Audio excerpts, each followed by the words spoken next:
예수님의 십자가 곁에는 예수님의 어머니와 예수님의 이모와 글로바의 아내 마리아와 막달라 마리아가 서 있었습니다.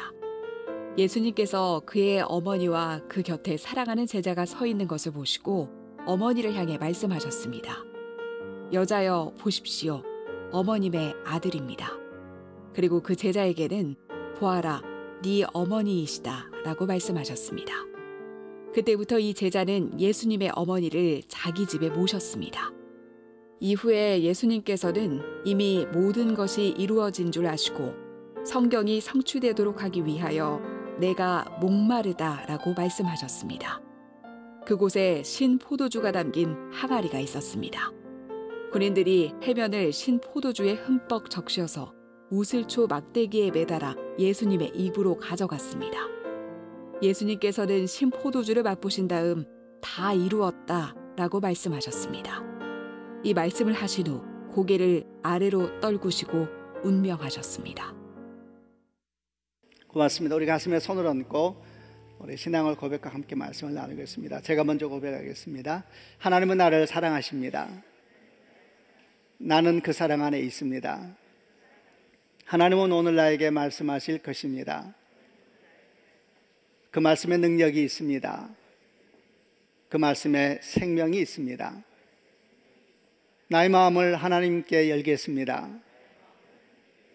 나의 생각을 예수님께 집중하겠습니다. 들은 만큼 변합니다. 들은 만큼 행복해집니다. 사순절을 지나고 있고 곧 고난주간이 오는데 마침 저희 본문도 이제 흐름을 같이 가고 있어서 십자가에 대한 묵상을 나누고 있습니다. 오늘은 요한복음 19장 25절부터 30절 말씀을 바탕으로 하여서 예수님께서 십자가상에서 하셨던 말씀을 사도 요한을 통해서 듣는 시간을 갖고자 합니다. 주님께서 십자가에서 남기신 말씀을 가상칠언이라고 합니다. 가상칠언은 누가복음의 세 개가 나오고 요한복음의 세 개가 나오고 그리고 마태 마가복음에 이제 같은 내용이 한 가지가 나와서 전체 7가지로 구성이 되어 있어서 가상칠언이라고 합니다. 주님 모든 말씀이 다 생명의 말씀이고 은혜의 말씀이지만은 마지막 십자가에서 남긴 말씀은 아무래도 우리에게 특별할 수밖에 없고 우리 마음에 더 그 말씀을 향하여 간절함도 또 소망도 생기는 것 같습니다. 오늘 이제 그 중에서 사도 요한이 남긴 세 가지 말씀, 여자여 보소서 아들이니이다, 보라 네 어머니이다, 내가 목마르다, 다 이루었다, 이 세 가지 말씀을 나누려고 합니다. 십자가의 모든 말씀이 그러하고 또 가상칠언도 너무나 크고 참 무거운 말씀인 것 같아요. 그래서 어떻게 우리 지혜로 이 말씀을 풀 수가 있겠습니까? 오직 성령을 의지하면서 함께 그 말씀 가운데 나아가 보고자 합니다. 먼저 첫 번째 말씀, 여자여 보소서 아들입니다, 보라 네 어머니이다 라는 말씀인데요, 25절부터 27절까지를 한번 먼저 읽어보겠습니다. 제가 25절 읽겠습니다. 예수님의 십자가 곁에는 예수님의 어머니와 예수님의 이모와 글로바의 아내 마리아와 막달라 마리아가 서 있었습니다. 26절, 예수님께서 그의 어머니와 그 곁에 사랑하는 제자가 서 있는 것을 보시고 어머니를 향해 말씀하셨습니다. 여자여 보십시오, 어머님의 아들입니다. 그리고 그 제자에게는 보아라, 네 어머니이시다 라고 말씀하셨습니다. 그때부터 이 제자는 예수님의 어머니를 자기 집에 모셨습니다. 십자가에 못 박혀 계신 예수님 주변에 몇 명의 여인들이 등장을 합니다. 오늘 요한복음에서는 그 여인들이 예수님의 어머니 마리아, 그리고 이모, 글로바의 아내 마리아, 막달라 마리아, 이렇게 4명이 적혀 있습니다. 십자가 곁에 있는 여인들의 모습은 참 여러 가지 생각을 많이 하게 합니다. 우리가 잘 알다시피 당시의 여인들은 아이들과 마찬가지로 온전한 인격으로 대우받지를 못했었습니다. 그래서 성경을 보게 되면은 사람의 수를 계산할 때에도 여인들이나 아이들의 수는 빠져 있는 것을 보는 것도 그런 이유 때문입니다. 이는 사도들이 여인들을 차별했다기보다는 당시 문화적인 상황을 보여준다 할 것입니다. 그런데 주님 사역의 가장 중심이라 할 수 있는 십자가 곁에 남자 제자들, 사도로서는 사도 요한밖에 거기 있지 않았는데 그런 남자 제자들이 아니라 여자 제자들이 서 있다는 것은 분명 우리로 하여금 여러 생각을 하게 합니다. 우리는 사실 잘 주목하지 않고 어쩌면 성경도 잘 주목하지 않는 부분일지 몰라도 예수님의 복음 사역에서 핵심 동역자는 12사도로 칭해지는 남자 제자들이었습니다. 그러나 막달라 마리아를 중심으로 한 여자 제자 그룹이 그 사역에 있어서 얼마나 중요한 역할을 했는지는 성경 곳곳에서 사실 찾아볼 수가 있습니다. 그들은 주님의 갈릴리 사역 초창기부터 마지막 십자가까지, 그리고 부활의 자리까지 가장 중요한 동력자요, 목격자로 기록을 하고 있기 때문입니다. 그런 여자 제자들 중에서 아주 중심적인 사람들이 오늘 십자가 주변에서 보인다 할 수 있습니다. 먼저는 예수님 어머니 마리아인데, 이 마리아에 대해서는 뒤에 이제 마리아를 향한 주의 말씀을 통해서 묵상해 보고자 합니다. 그 다음은 예수님의 이모라 되어 있습니다. 이모는 누구를 말하냐면은 야고보와 요한의 어머니 살로메를 의미를 합니다. 살로메는 어머니 마리아와 자매지간이었으니까 예수님과 야고보 요한은 사촌지간이었던 겁니다. 이어서 글로바의 아내 마리아라는 이름이 나오는데, 마태복음이나 마가복음을 참고해서 보면 이 여인은 12사도 중에 한 명이었던 알페오의 아들 야고보, 12사도 중에 이제 야고보가 둘 나오는데, 그래서 큰 야고보, 작은 야고보 이렇게 표현을 하는데, 작은 야고보, 알페오의 아들 야고보의 어머니를 말합니다. 마지막으로 막달라 마리아가 나오는데, 막달라 마리아는 7 귀신 들렸다고 회복된 여인으로 아마 여러 정황을 보고 내 초대교회 여자 제자들의 리더가 아니었을까 추정되는 여인입니다. 이들은 사실 주님의 사역에 있어서 얼마나 소중한 동력자였는지 모릅니다. 이들이 처음 성경에 주님의 사역의 동력자로 등장하는 말씀이 누가복음 8장 1절부터 3절인데 한번 그 말씀을 개역개정으로 읽어보겠습니다. 제가 먼저 1절 읽겠습니다. 그 후에 예수께서 각 성과 마을에 두루 다니시며 하나님의 나라를 선포하시며 그 복음을 전하실새 12 제자가 함께 하였고, 2절 또한 악기를 쫓아내심과 병고침을 받은 어떤 여자들 곧 7 귀신이 나간 자 막달라인이라고 하는 마리아와 헤롯의 청지기 구사의 아내 요한나와 수산나와 다른 여러 여자가 함께하여 자기들의 소유로 그들을 섬기니라. 앞서 말했듯이 12사도들에 비해서 이들은 그리 주목받지 못하던 여인들이었지만, 제자들이었지만, 이들은 성경에 뭐라고 나오냐면 자기 소유를 써가며 주님과 사도들의 사역을 그림자처럼 섬기는 사람들이었다, 이렇게 나옵니다. 그리고 오늘 본 것처럼 십자가에서 주님 못 박혀 죽으실 때 사도들은 요한 외에는 다 도망가고 없었습니다만, 가장 가까이에서 있었던 이들도 이들이었고, 또 주님이 십자가에서 못 박혀 돌아가시고 아리마도 요셉이 무덤에 장사 지낼 때에도 주님의 무덤이 어딘가를 마지막까지 멀리서 지켜보았던 사람들이 바로 여자 제자들이었습니다. 그리고 우리가 잘 알다시피 안식 후 첫날 부활절이죠. 그때 예수님의 시신의 발을 향품을 가지고 새벽 일찍 무덤을 찾아가서 무덤 문이 열려있다는 사실을 발견한 이들, 그리고 그곳에서 천사들을 통하여 주님께서 부활하셨다는 놀라운 소식을 처음 들은 부활의 증인들도 이 여인들이었습니다. 이들의 신앙이 얼마나 아름다운지 모릅니다. 그래서 이들의 신앙을 가만히 보면서 문득 저는 이런 생각을 했습니다. 성경을 보게 되면은 남자 제자들과 조금은 다른 여자 제자들의 신앙이 나오는데, 이 신앙이 참 아름답다 생각을 했습니다. 자기 소유를 아끼지 않고, 또 자기의 목숨이 위험해지는 것도 아끼지 않고, 마지막 십자가를 지키고, 또 어쩌면 아직 그들에게는 부활 신앙이 없는 상태였는데, 이미 어쩌면 죽어버렸는데, 이미 끝나버렸는데, 다 무너졌는데, 그 시신의 향품을 바르기 위해서 1인 사역부터 나아갔던 여인들. 근데 교회 역사를 보면은 이런 아름다운 헌신들이 정말 여인들을 통해서 많이 참 일어났습니다. 우리나라도 그랬습니다. 교회 리더는 남자를 중심으로 한 그룹이었지만은 보이지 않는 곳에서 정말 신실하게 교회를 지키고 세웠던 이들은 이름도 없이 빛도 없이 새벽을 깨우고 깊은 밤까지 기도하며 외쳤던 어머니들이고 여인들이었습니다. 정말 저는 남자와 조금은 다른 여인들의 신앙이 참 아름답다, 이런 생각이 들었고, 특별히 어머님들이 그런 신앙의 중심에 서 있었는데, 오늘 본문에 나오는 네 여인도 막달라 마리아 외에는 다 어머님들입니다. 어머님들의 신앙은 다른 사람이 대신할 수 없는 특별함이 있는 것 같아요. 물론 우리는 성경을 통해서 아버지의 회복이 가정 또는 하나님 나라에 얼마나 중요한가에 대해서 잘 알고 있습니다. 오죽했으면 성부 하나님께서 당신을 아버지라는 성부라는 뜻으로 우리에게 계시해 주셨겠습니까? 그러나 그럼에도 불구하고 눈에 보이지 않고 손에 잡히지 않는 어머님들의 헌신과 기도가 없다면 어떻게 하나님의 나라가 교회 가운데, 가정 가운데 맡기지 않고 흘러가겠습니까? 그렇게 생각해 보니까 성부 하나님이 당신을 아버지라고 계시하셨지만 성령 하나님은 어머니 같은 모습으로 우리에게 일하고 계시는 것이 아닐까, 그런 생각도 했습니다.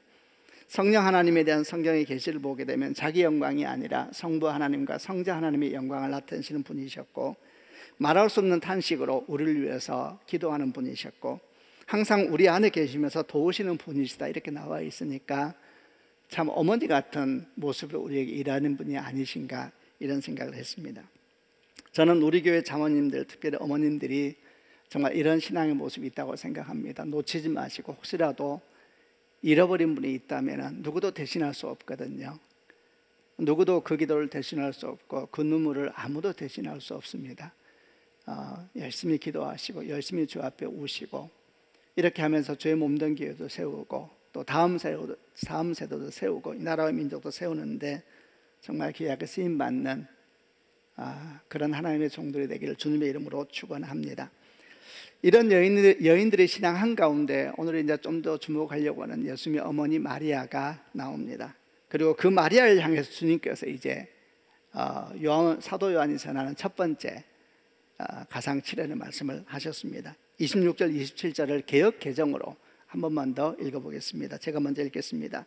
예수께서 자기 어머니와 사랑하신 제자가 곁에 서 있는 것을 보시고 자기 어머니께 말씀하시되 여자여 보소서 아들이니이다 하시고, 7절 또 그 제자에게 이르시되 보라 네 어머니라 하신데 그때부터 제자가 자기 집에 오시니라. 지금 예수님은 어떤 상황이 계시냐면 십자가에 매달려 계신 상황이니까 목이 사실 꺾여 있는 상황이어서 바로 밑에 있는 사람들이 보여질 겁니다. 그들 가운데 가장 가까이 있었던 무리들 가운데 이제 어머니 마리아를 비롯한 여인들이 있었던 것으로 보입니다. 그러니까 주님께서 말씀을 하시는 겁니다.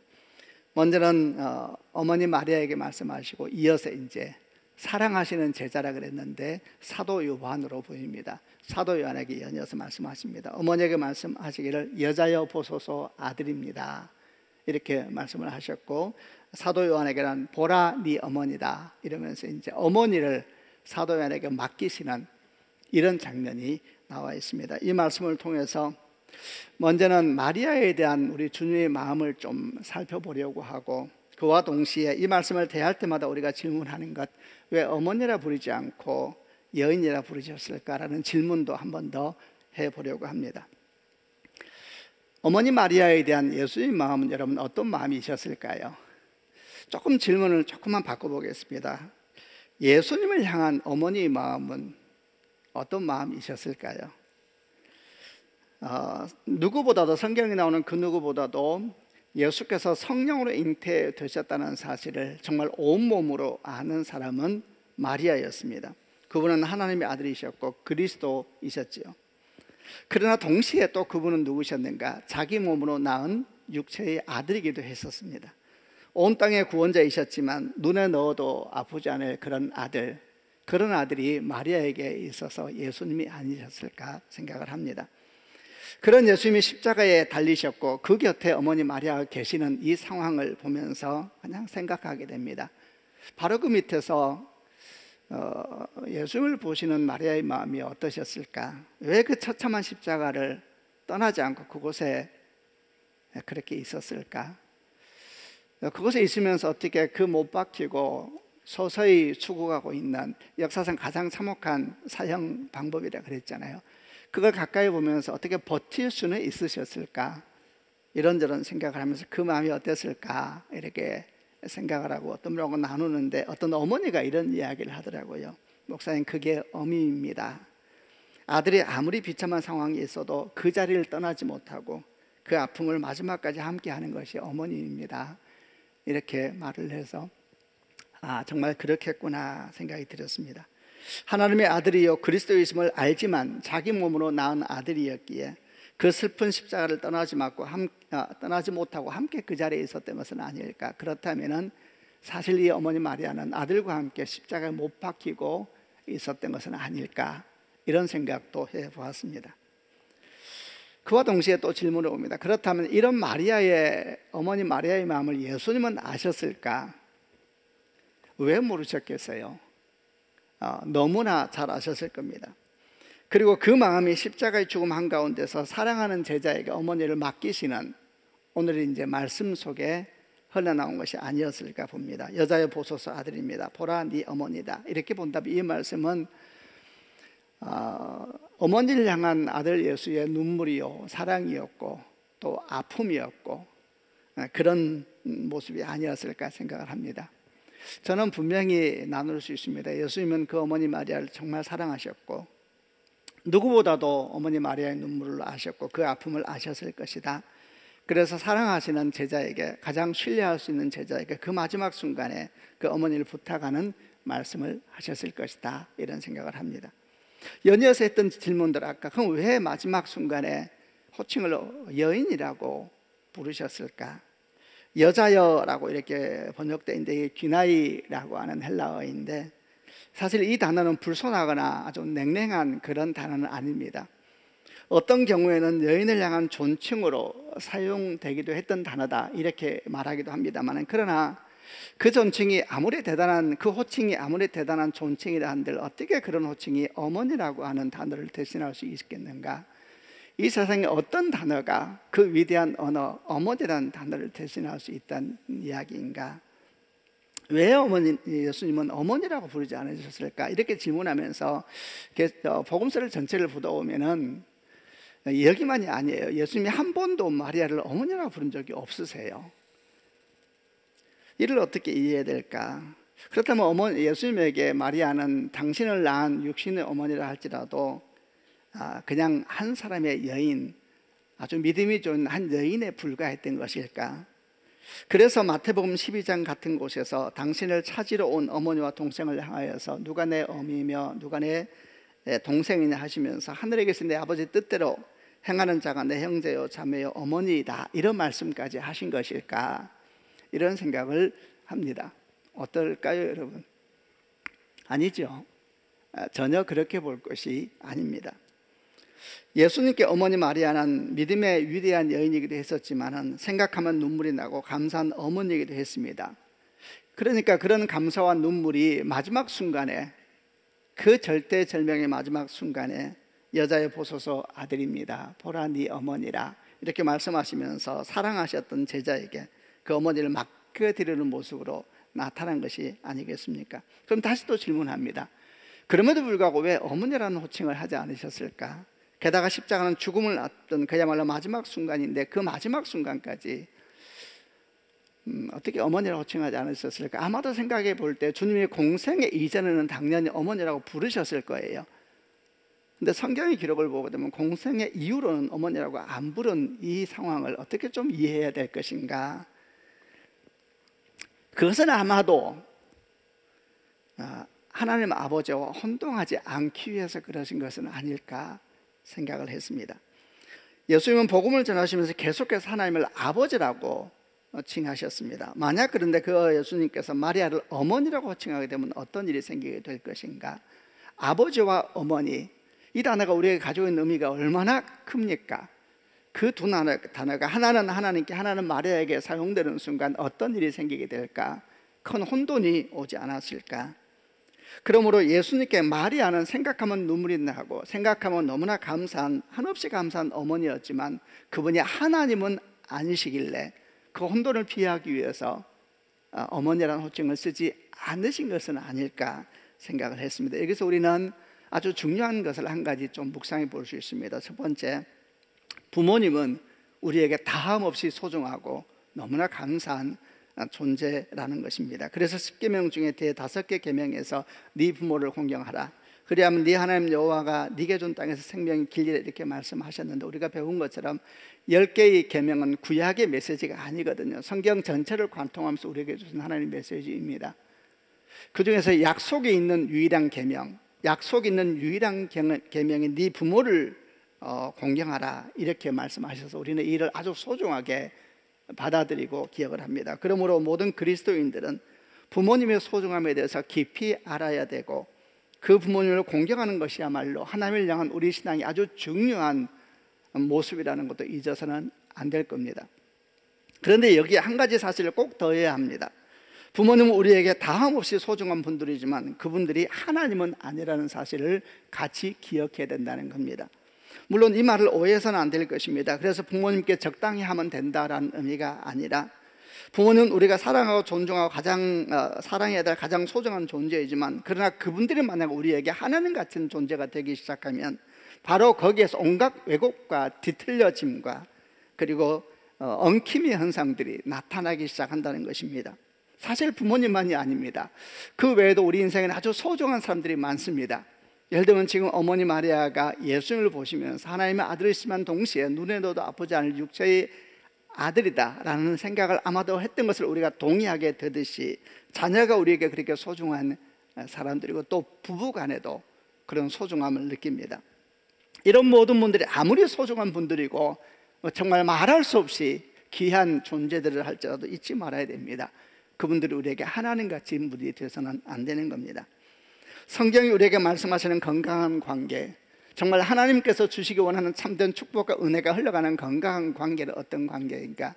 하나님이 중심에 계시고 그 중심으로부터 부모님을 향한 공경, 부부를 향한 존중과 사랑, 그리고 자녀를 향한 헌신이 흘러나와야 되는 것입니다. 그래야 그 사랑이 흔들리지 않는 진리 위에 세워진 사랑이 되기에 왜곡되지 않고 뒤엉키지 않고 집착으로 변하지 아니하고, 오히려 그 사랑으로 인해 진짜 축복이 흘러가고 진짜 생명이 흘러가고 진짜 은혜가 흘러가게 되는 것입니다. 한번 여러분 주변을 보십시오. 얼마나 많은 사람들이 사랑이란 이름으로, 헌신이란 이름으로 상처를 주고 또 상처를 받는지 모릅니다. 왜 그렇습니까? 흔들리지 않는 영원한 진리 위에 그 사랑의 기둥을 세우지 않아서 그런 것이 아니겠습니까? 여자여 보소서 아들입니다. 보라 네 어머니라. 말할 수 없는 어머니를 향한 사랑, 그리고 그럼에도 불구하고 그분이 하나님이 아니시라는 사실을 우리에게 알리시는 주의 음성이 아니신가 생각합니다. 두 번째 말씀은 내가 목마르다 말씀하셨습니다. 28절과 29절을 같이 보겠습니다. 제가 먼저 28절 읽겠습니다. 이후에 예수님께서는 이미 모든 것이 이루어진 줄 아시고 성경이 성취되도록 하기 위하여 내가 목마르다라고 말씀하셨습니다. 29절, 그곳에서 신포도주가 담긴 항아리가 있었습니다. 군인들이 해면을 신포도주에 흠뻑 적셔서 우슬초 막대기에 매달아 예수님의 입으로 가져갔습니다. 주님께서 내가 목마르다 이렇게 말씀을 합니다. 왜 목마르실까요? 깊은 육체적인 갈증 때문일까요? 물론 그렇죠. 이 말씀을 하셨을 때 성경을 보게 되면 이때는 거의 주님이 영혼이 떠나기 직전이셨습니다. 오전 9시에 십자가에 못 박히시고 오후 3시에 죽으셨으니까, 돌아가셨으니까 그 긴 시간 동안 십자가에 매달려 서서히 죽어가고 있으면서 그 한가운데서 깊은 육체적 갈증을 느꼈을 것이고, 그 갈증에서 내가 목마르다는 정말 갈라지는 것 같은 그런 음성이 주님의 입에서 나오지 않으셨을까? 깊은 육체적 갈증 때문에 말씀하신 내용이지요. 그러나 이 목마름을 십자가에 못 박힌 주님의 육체적 갈증만을 의미하는 것으로 보아서는 안 될 것입니다. 왜냐하면 이 주님의 목마름은 온 땅과 역사를 덮고 있는 인류 모든 인생의 깊은 영혼의 목마름을 의미하는 말씀이기도 합니다. 여러분, 이 땅은 참으로 목마른 곳입니다. 창세기 3장 이후 하나님을 떠난 인류는 항상 목말랐습니다. 그리고 또 목말랐습니다. 그 목마름을 채우기 위해 얼마나 달리고 또 달려왔습니까? 그래서 놀라운 물질적 부흥을 이루었고 지적 부흥을 가져왔습니다. 그러나 어떤 부흥도, 어떤 문명도, 어떤 지식도 우리 영혼의 목마름을 해결해 주지는 못했습니다. 코로나 팬데믹이 벌써 2년 반을 지나가고 있는데 아주 중요한 전환점이 조금씩 오고 있는 것 같아서 너무 기대가 됩니다. 조금만 지나면 뭔가 좀 나아지지 않을까 생각을 합니다. 그러나 여러분, 우리 얼굴에서 마스크가 사라진다고 해서 우리 영혼의 목마름까지 해결될까요? 우리가 사랑하는 사람들과 만나서 마음껏 얼굴과 얼굴을 부대끼면서 먹고 마시면서 기뻐할 수 있다 그래서 우리 영혼 깊은 곳에 있던 그 영혼의 목마름은 해결될 수 있겠습니까? 결코 해결될 수 없는 것입니다. 과연 누가 이 영혼의 깊은 목마름을 해결해 줄 수 있을 것인가? 요한복음 7장에서 주님이 외치셨던 말씀을 기억해 봅니다. 요한복음 7장 37절 이하에 이런 말씀이 있습니다. 명절 끝날 곧 큰 날에 예수께서 서서 외쳐 이르시되 누구든지 목마르거든 내게로 와서 마시라. 나를 믿는 자는 성경의 이름과 같이 그 배에서 생수의 강이 흘러나오리라 하시니 이는 그를 믿는 자들이 받을 성령을 가리켜 말씀하신 것이라. 누구든지 목마르거든 내게로 와서 마시라. 성경 기록을 보게 되면 초막절이라고 하는 명절에 성전에 주님께서 서서 큰 소리로 정말 토하듯이 외쳤다라고 기록되어 있는 말씀입니다. 초막절은 이스라엘 아주 중요한 절기 중에 하나인데, 이 절기는 그 배경이 어떻게 되냐면 출애굽한 이스라엘 백성들을 하나님께서 40년 동안 장막 가운데 인도해 주신 것을 기억하면서 감사하는 절기였고, 그 장막을 만들어서 거기에 거하면서 하나님을 참여하고 예배했었습니다. 이 초막절 기간에 가장 중요한 행사 중에 또 하나가 있었는데, 그것은 금항아리의 대제사장이 금항아리에 실로암의 물을 가득 채워서 아침마다 그 물을 성전으로 가져와서 제단에 붓는 의식이 초막절 아주 중요한 의식 중에 하나였습니다. 이는 광야의 반석에서 물을 솟게 해서 그 메마른 가운데, 그 목마른 가운데 그들을 해갈시켜 주셨던 하나님의 은혜를 기억하는 그런 의식이었습니다. 그래서 제단에 물이 넘치고 그러면 모든 이스라엘 백성들은 춤을 추고 노래하고 기뻐하면서 자신들의 목마름을 해결해 주신, 광야에서 마실 물이 되신 하나님을 찬미했었습니다. 근데 바로 그때에 주님께서 일어나서 정말 큰 소리로 외쳤습니다. 누구든지 목마르거든 내게로 와서 마시라. 나를 믿는 자는 그 배에서 생수강이 흘러날 것이다. 지금 성전의 제단에 물이 넘치고 있다는 사실을 알아야 합니다. 초막절 기간 아침마다 금항아리에 실로암물을 가득 채워 제사장이 아침마다 와서 제단 위에 붓고 있다 그랬지 않습니까? 그런데 그 한가운데서 이렇게 목마른 자는 내게로 오라 이렇게 외치고 계시니, 이 외침은 무엇을 의미하겠습니까? 이 외침이 의미하는 것은 실로암 물로는 결코 해결할 수 없는 우리 목마름이 있다는 의미겠지요. 금항아리, 그 금항아리에 가득 채운 물이라 할지라도 결코 해결할 수 없는 영혼의 목마름이 있다라는 외침이 주님의 외침이실 것인데, 바로 이 외침을 다시 십자가 위에서 한 번 더 주님께서 외치고 계신 것이 아니겠습니까? 그렇다면 도대체 어떻게 해야지 이 목마름이 해결될 수 있단 말입니까? 누가 우리 영혼의 목마름을 해결할 수 있을 것인가? 예수님이시죠. 예수님.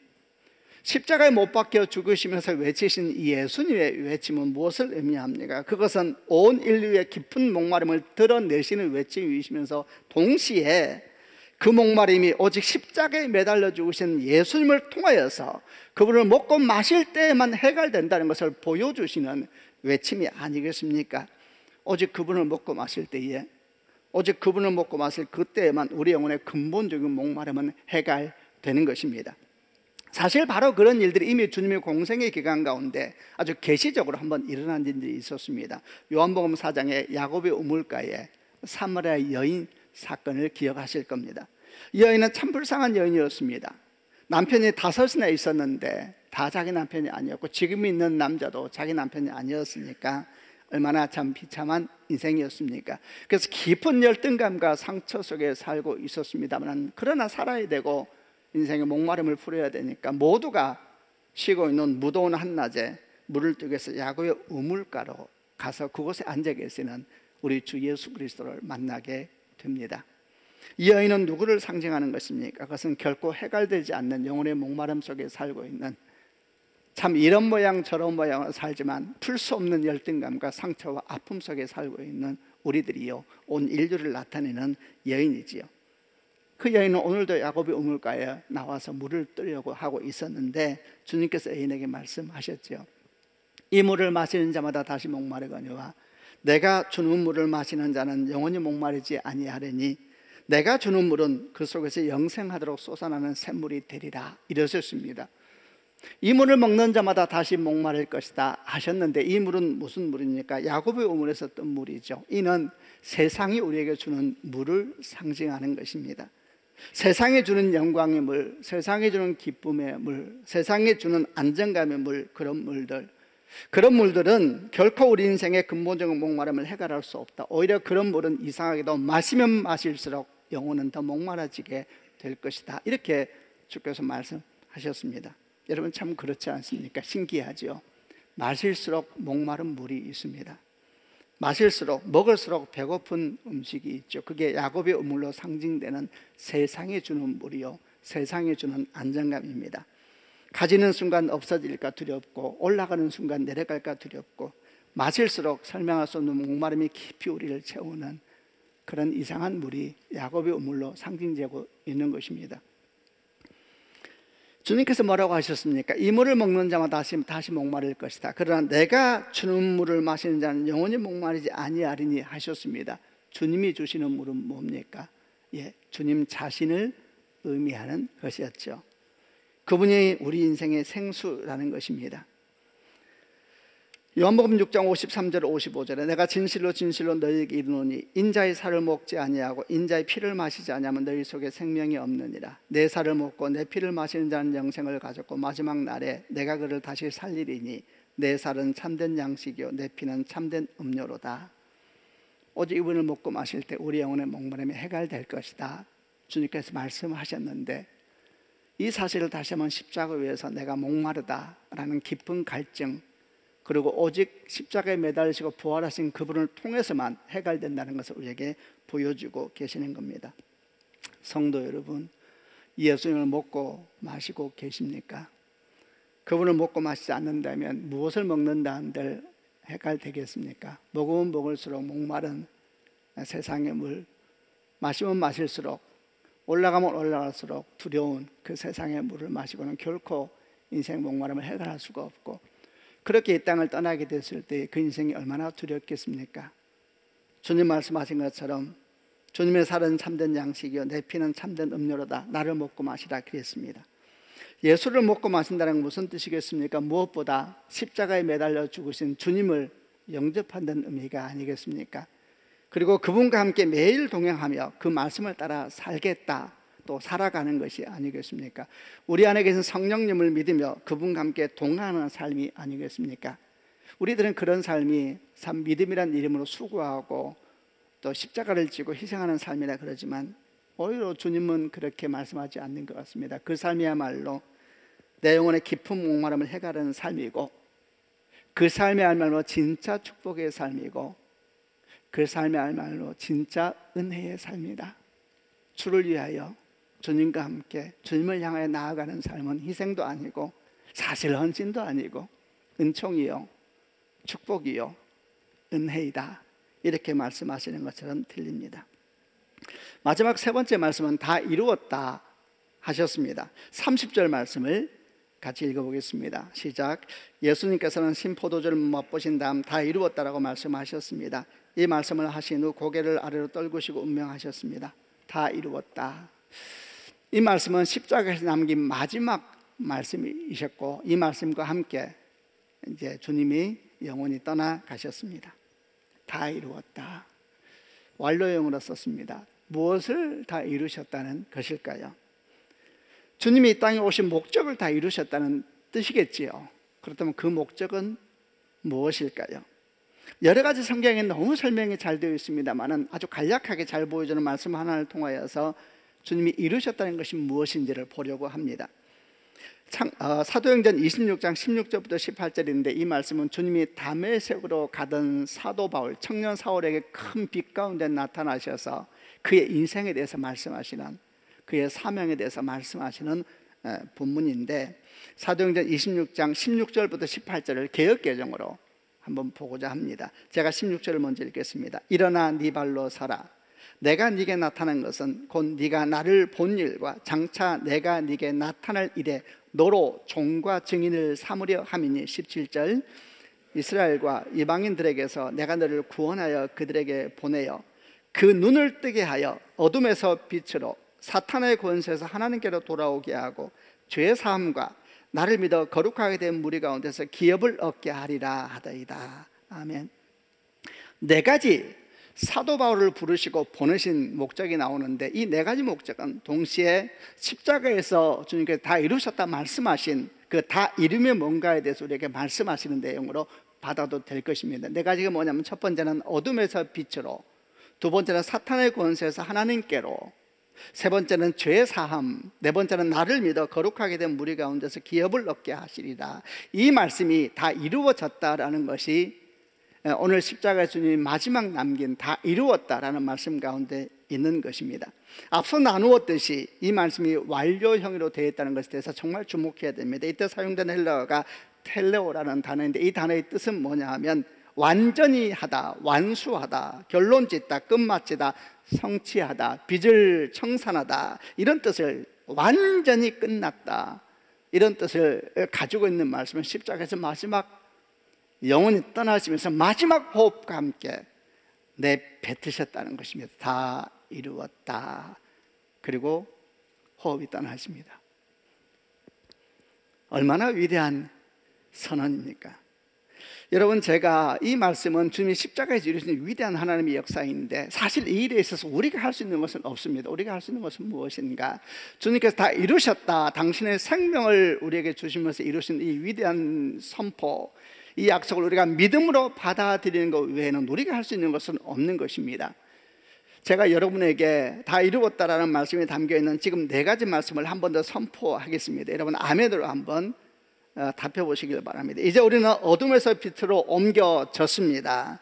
이제 우리는 사탄의 권세에서 하나님께로 돌아왔습니다. 이제 우리는 죄사함을 받았습니다.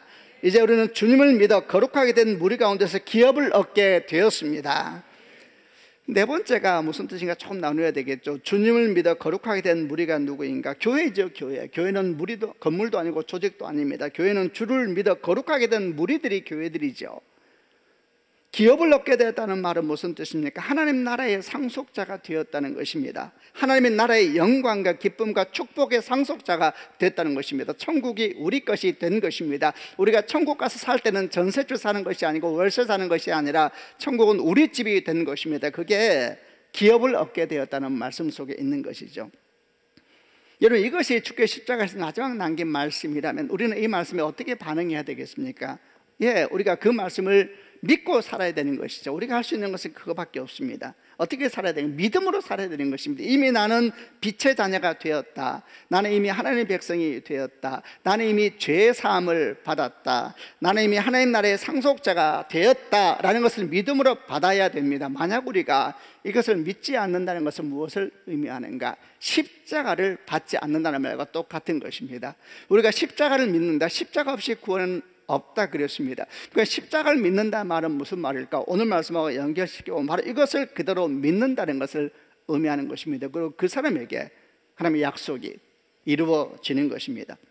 나는 이미 빛의 자녀가 되었다. 나는 이미 하나님의 백성이 되었다. 나는 이미 죄사함 받았다. 나는 이미 하나님 나라를 상속받았다. 한 가지만 질문하게 됩니다. 그렇다면 우리 삶에 다가오는 고난과 위기를 어떻게 보아야 할 것인가? 이미 나는 하나님의 사람이 되었는데 우리 삶에 다가오는 수많은 위기와 도전과 역경들은 어떻게 보아야 할 것인가? 이에 대해서는 사도 베드로가 남긴 말씀 하나로 대신하고자 합니다. 사도 베드로가 베드로전서 5장 10절에 이런 말씀을 남겼습니다. 개역개정으로 이것도 같이 읽어보겠습니다. 시작. 모든 은혜의 하나님 곧 그리스도 안에서 너희를 부르사 자기의 영원한 영광에 들어가게 하시니까 잠깐 고난을 당한 너희를 친히 온전하게 하시며 굳건하게 하시며 강하게 하시며 털을 견고하게 하시리라. 아멘. 제가 다시 읽어볼게요. 모든 은혜의 하나님 곧 그리스도 안에서 너희를 부르사 자기 영원한 영광에 들어가게 하신 이가, 들어가게 하실 리가 아니고 들어가게 하신 이가, 같은 말씀이죠. 들어가게 하신 이가, 들어가게 하실 리가 아니고 들어가게 하신 이가 잠깐 고난을 당한 너희를 친히 온전하게 하시며 굳건하게 하시며 강하게 하시며 털을 견고하게 하시리라. 우리가 이미 하나님 앞에 하나님의 백성이 되었지만 육체로 이 땅에 살고 있는 이상 고난은 앞으로 있을 것이다. 그러나 그 고난은 결코 우리를 이기지 못한다. 그 고난은 잠깐 받는 고난인데 그를 통하여 오히려 우리는 더 온전해질 것이고 굳건해질 것이고 강해질 것이다. 인생의 터가 견고하게 될 것이다 그랬습니다. 아멘이죠. 여러분, 이것이 다 이루었다라는 말씀입니다. 주님께서 마지막 십자가에 주신 말씀을 정리하고자 합니다. 사도 요한을 통하여서, 사도 요한은 앞서 계속 나누었던 것처럼 예수님 십자가에 가장 가까이 있었던 유일한 사도였습니다. 그래서 그분이 전하는 메시지에 더 마음을 기울이게 된다 그랬는데 그분이 세 가지 메시지를 우리에게 주고 있습니다. 사도원이 다른 가상칠언 중에 나머지 말씀을 못 들으셨을까? 그럴 리가 없지요. 하나님께서 다 이렇게 하셔서 누가복음을 통해서 말씀하시고 마태, 마가를 통해 말씀하셨는데 요한을 통해서 이 말씀을 전하게 하신 것입니다. 세 가지입니다. 여자여 아들입니다. 보라 네 어머니라. 부모님을 향한 사랑.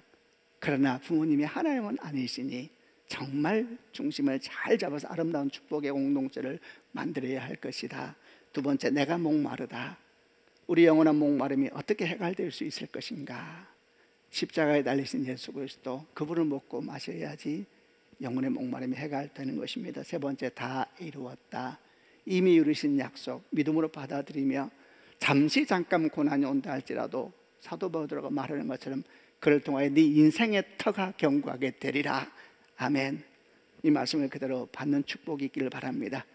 잊지 말아야 될 것은 이 메시지는 2000년 전에 골고다 언덕인 메시지에 끝나지 않고 오늘 내 삶의 자리에서 외치시는 주의 음성으로 들어야 한다는 것입니다. 주의 은혜가 여러분과 함께 하시기를 바랍니다. 아멘. 기도하겠습니다. 가슴에다 손을 얹어 보시기를 바랍니다. 사랑하는 성도 여러분, 오늘 말씀을 들으면서 여러분 마음 가운데 다가왔던 말씀이 무엇인지 지금 붙잡으시기를 바랍니다.